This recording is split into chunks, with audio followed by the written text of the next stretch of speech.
I want to consider this subject, the power of God, under two headings. First one, very brief. Consider the scope of the power of God. And then under the second heading, the use of the power of God. So let's start by considering the scope. And we have an illustration there of the stars in the sky. And in Genesis we read, "And God made the two great lights, and the greater light to rule the day, and the lesser light to rule the night, and he made the stars." So we see the power of God controlling the universe. But then if we drill down a little bit, and we come to the planet Earth. Again in Genesis we read, "And God said, Let the waters and the heavens be gathered together into one place, and let the dry land appear. And it was so." God called the dry land earth, and the waters that were gathered together he called sea. And God saw that it was good. So everything that God created, we're told, was very good. And perhaps I should say that the quotations this afternoon, are taken from the English Standard Version. But let's go down a little bit further. If you haven't spotted it, that's a Google Earth picture of the Stafford meeting room. And our quotation takes it down a little bit further. It's taken from Acts chapter 15, where we have the conference at Jerusalem. And we read, "After there had been much debate, Peter stood up and said to them, 'Brothers, you know that in the early days God made a choice among you, that by my mouth the Gentiles should hear the word of the gospel and believe. And God, who knows the heart, bore witness to them by giving them the Holy Spirit, just as he did to us. He made no distinction between us and them, having cleansed their hearts by faith.'" So God sees into the hearts of man as well. Let's go down a little bit further.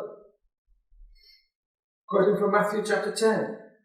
"Are not two sparrows sold for a penny, and not one of them will fall to the ground apart from your Father? But even the hairs of your head are numbered.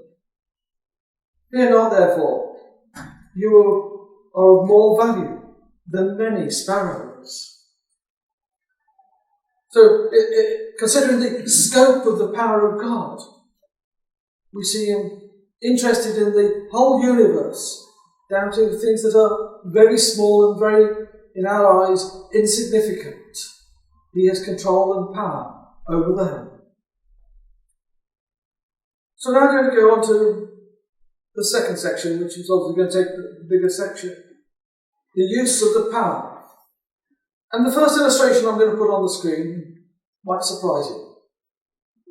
It's an incident happened and was recorded in the papers. It was on the headline news for a day or two. I think it was about June last year. An incident in Malaysia. A British woman has been arrested for stripping naked on a sacred Malaysian mountain, which locals caused one of the country's deadliest earthquakes. Well, what relevance has that got to do with the Bible? Well, we have an example of a stupid British woman and she got her just desserts. But it was the next bit that was of more interest to me.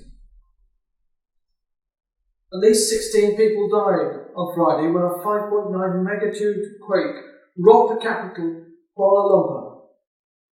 Indigenous Malaysians blamed the natural disaster that killed 16 on 10 Westerners who stripped off on Mount Kinabalu in Malaysia.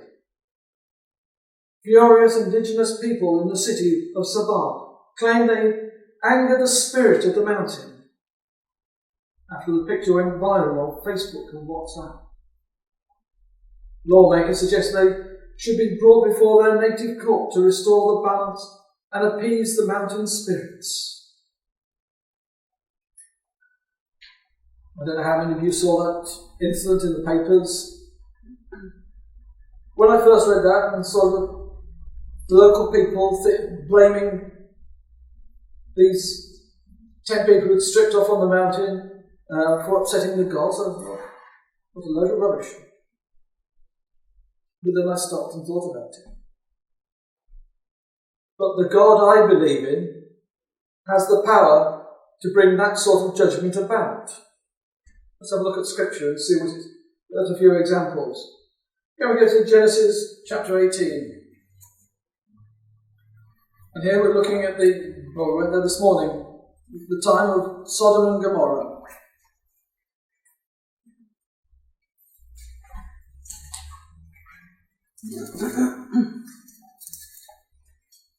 Genesis chapter 18 and going at verse 16.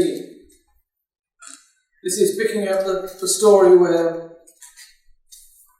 angels came and Abraham took them into his home and fed them. And the time came for them to leave. Then the men set out from there and they looked down towards Sodom. And Abraham went with them to set them on their way. The Lord said, "Shall I hide from Abraham what I'm about to do? Seeing that Abraham will surely become a great and mighty nation, and all the nations of the earth shall be blessed in him. For I have chosen him that he may command his children and his household after him to keep the way of the Lord by doing righteousness and justice, so that the Lord may bring to Abraham what he has promised."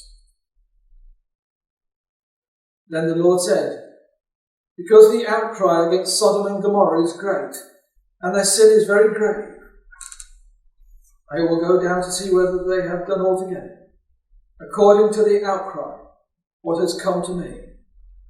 And if not, I will know."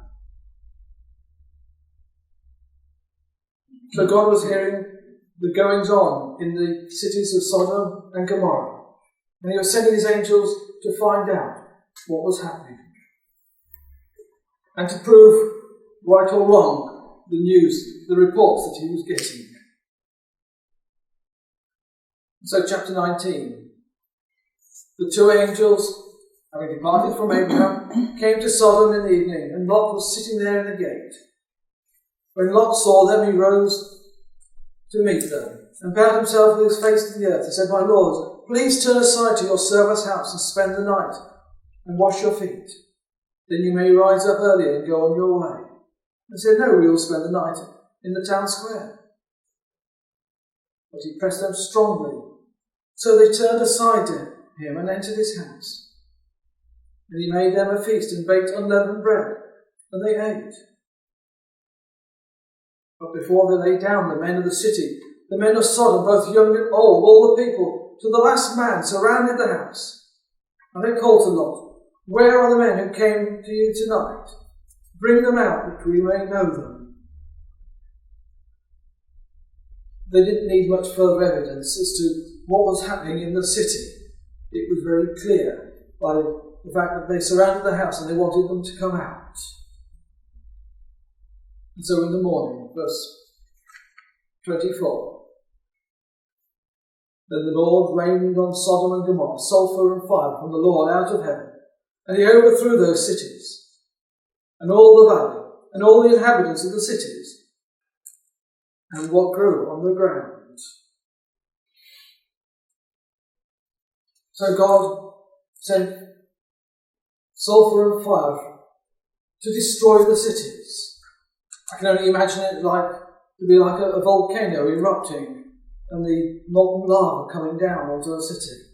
That's how I can envisage that. So we see that when God sees an issue that requires destroying, the God that we believe in has the power to destroy it. Just as the people in Malaysia believed that it was the spirits of the mountains. Okay, let's think of another instance, a different sort of instance.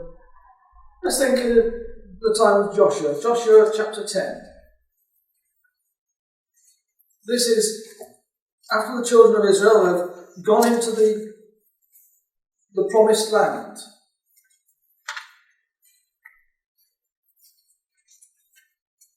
Chapter 9 records the occasion where the Gibeonites come to Joshua and say, "You've come from a far country, make a league with us." And then he finds out that they're actually a neighbouring city. But they were frightened by what the children of Israel were doing and how they had conquered Jericho and Ai. They obviously knew that the God of Israel could do terrible things and was going to go through the land and take it. But having made this agreement with the children of Israel, the Gibeonites had upset their neighbours, who decided to come against them. And in chapter 10 we have the record. And because of the agreement that they'd made, then it was up to the children of Israel to go and save the Gibeonites. So starting in verse 7, we have the record of Joshua doing exactly that. So Joshua went up from Gilgal, he and all the people of war with him, and all the mighty men of valor. The Lord said to Joshua, "Do not fear them, for I have given them into your hand. Not a man of them shall stand before you." So we see there a hint that God is with Joshua and he's going to bring the victory. So Joshua came upon them suddenly, having marched all night from Gilgal. And the Lord threw them into a panic before Israel, who struck them with a great blow at Gibeon, and chased them by the way of the ascent of Beth Horon, and struck them as far as Azekah and Makkedah. And as they fled before Israel, while they were going down the ascent of Beth Horon, the Lord threw down large stones from heaven on them as far as Azekah, and they died. And there were more who died because of the hailstones than the sons of Israel killed with the sword. So there's one instance how God gave victory to the children of Israel by use of hailstones. There on the illustration you see hailstones the size of what? Golf balls? You can well imagine if they had fallen in the distance and hit you, they would do some damage. But there's another illustration here as well as to how God also gave victory to the children of Israel. Reading on in verse 12. At that time Joshua spoke to the Lord in the day when the Lord gave the Amorites over the sons of Israel. And he said in the sight of Israel, "Sun, stand still at Gibeon, and the moon in the valley of Ajalon." And the sun stood still, and the moon stopped, until the nations took vengeance on their enemies. Is it not written in the book of Joshua? The sun stopped in the midst of heaven, and did not hurry to set for about a whole day. There has been no day like it before or since, when the Lord heeded the voice of a man, for the Lord fought for Israel. So we're thinking of the power of God. We've seen recorded in a short passage in Joshua. It is God who was doing the fighting on their behalf. Well, let's take another different sort of event. Let's go to Daniel chapter 4, to the record of Nebuchadnezzar.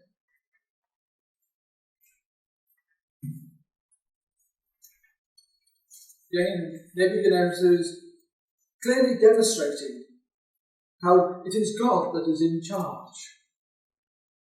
And this is Nebuchadnezzar recalling the events sometime after it had all taken place. So probably at least 8 years after he had his dream. King Nebuchadnezzar, to all peoples, nations and languages that dwell in all the earth, peace be multiplied to you. It has seemed good to me to show the signs and wonders that the Most High God has done for me. How great are his signs, how mighty his wonders. His kingdom is an everlasting kingdom, and his dominion endures from generation to generation. Nebuchadnezzar is showing to the people the experience he has had at the hand of God. Nebuchadnezzar now recognized God.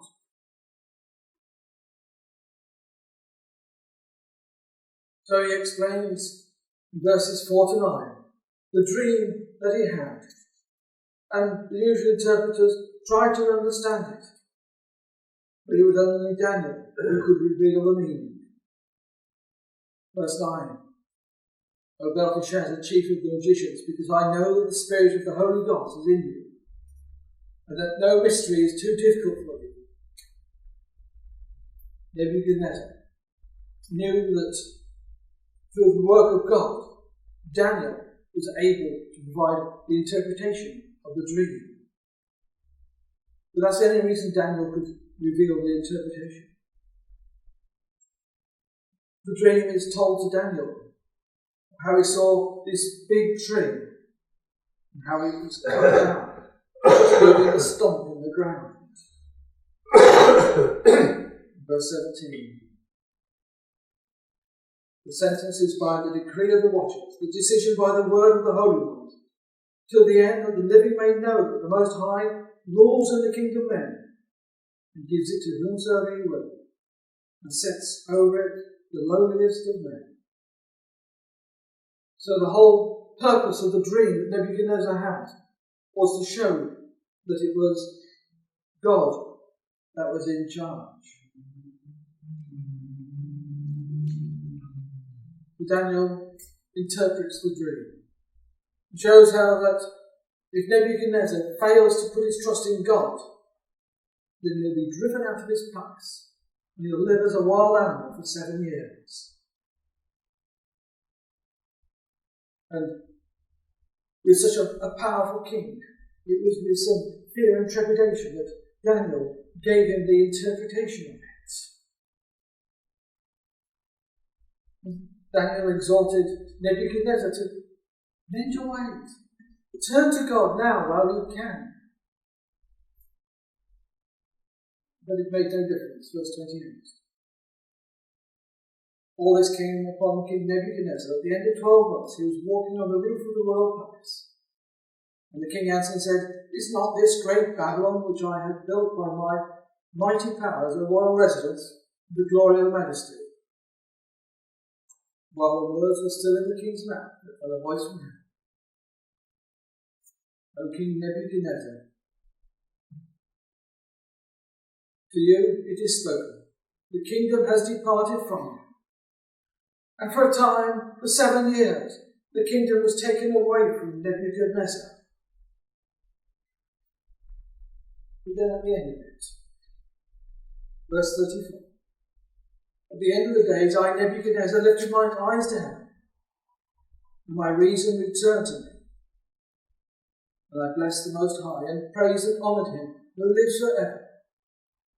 For his dominion is an everlasting dominion, and his kingdom endures from generation to generation. All the inhabitants of the earth are accounted as nothing, and he does according to his will among the hosts of heaven, and among the inhabitants of the earth. And none can stay his hand, or say to him, What have you done? So Nebuchadnezzar finally recognized God. But not only was his kingdom restored to him, verse 36, halfway through, my counselors and my lords sought me, and I was established in my kingdom, and still more greatness was added to me. So he was a greater king afterwards, again showing the power of God. God is able to give to whom he wishes and take away from whom he wishes.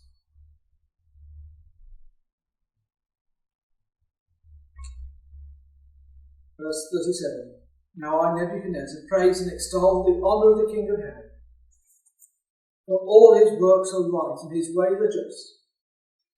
And those who walk in pride, he is able to humble. The power of God. Able to humble the powerful or build up the weak. Nebuchadnezzar had a painful lesson to learn, but he learned it. And at the end of it, he told the world about it. praising God. What about one of Nebuchadnezzar's other dreams? Daniel chapter 2.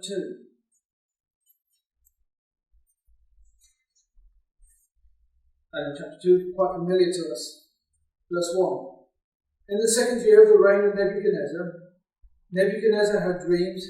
His spirit was troubled, and his sleep left him.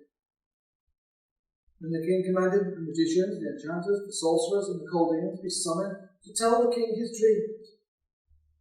So they came in and stood before the king. And the king said, I had a dream. My spirit is troubled to know the dream. But Nebuchadnezzar refused to tell them what the dream was. He said, if you're up to your job, you'll tell me. It's only when Daniel came to him, he said, through the hand of God. Daniel chapter 2, verse 28. There is a God in heaven who reveals mysteries, and he has made known to King Nebuchadnezzar what will be in the latter days. Your dream and the visions of your head, as you lay in bed, are these. The image that you saw is made up of 4 metals. As we can see on the illustration on the screen, a head of gold, the arms and breast of silver, the thighs of brass, and the legs of iron.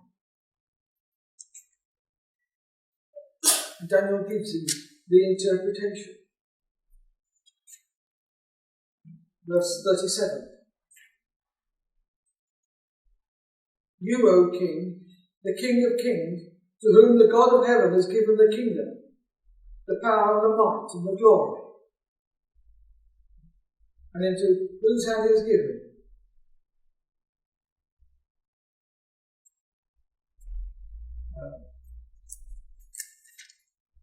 And into whose hand he is given, wherever they dwell, the children of man, the beasts of the field, and the birds of the heavens, making you rule over them.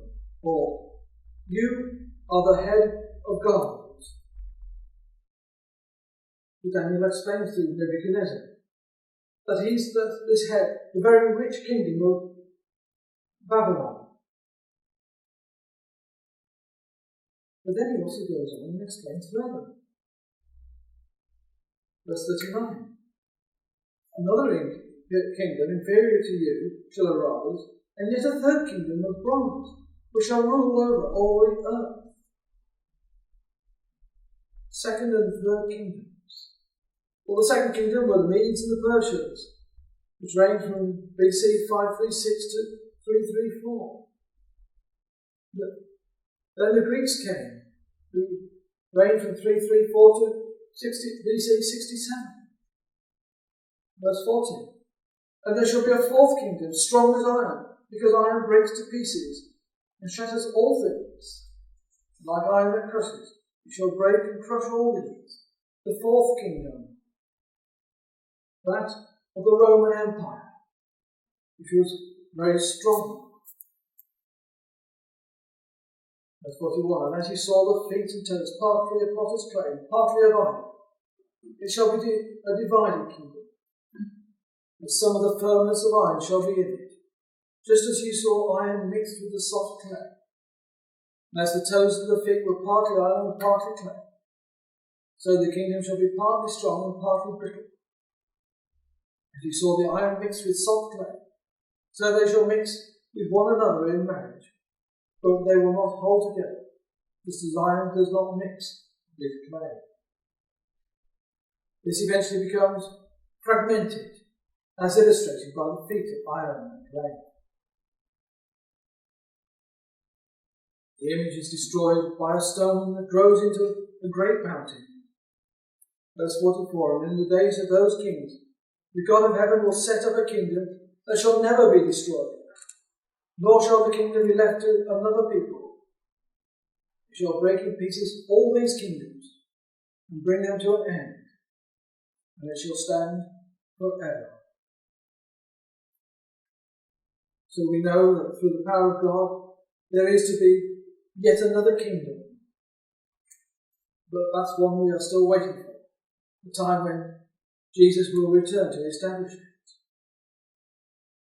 But we only have 4 empires described there. 4 empires because these are the empires that ruled over Israel. History tells us how in AD 70 the temple was destroyed and the temple worship ceased. Then in AD 135 the Jews were moved from the land of Israel, scattered throughout the world, and the nation of Israel ceased to exist. Why did they cease to exist? Because of their godlessness. Because they could not or would not listen to God and seek to do His will. So they were punished. They were spread throughout the world. But we shouldn't be surprised about it. Because if we go to Deuteronomy chapter 28, a chapter which explains the blessings that were available to the children of Israel if they were obedient. That's the first 14 verses, the first 20% of the chapter. The other 80% of the chapter is the curses, telling them what will happen if they don't obey. And Deuteronomy 28 and verse 64, the Lord will scatter you among all peoples, from one end of the earth to the other. And there you will serve other gods of wood and stone, which neither you nor your fathers have known. And among these nations you shall find no respite, and there shall be no resting place for the sole of your foot. For the Lord will give you there a trembling heart, a failing eyes, and a languishing soul. Your life will hang in doubt before you. Night and day you shall be in dread, and have no assurance of your life. In the morning you shall say, if only it were evening. And at evening you shall say, if only it were morning. Because of the dread of your heart shall feel, and the sights of your eyes shall see.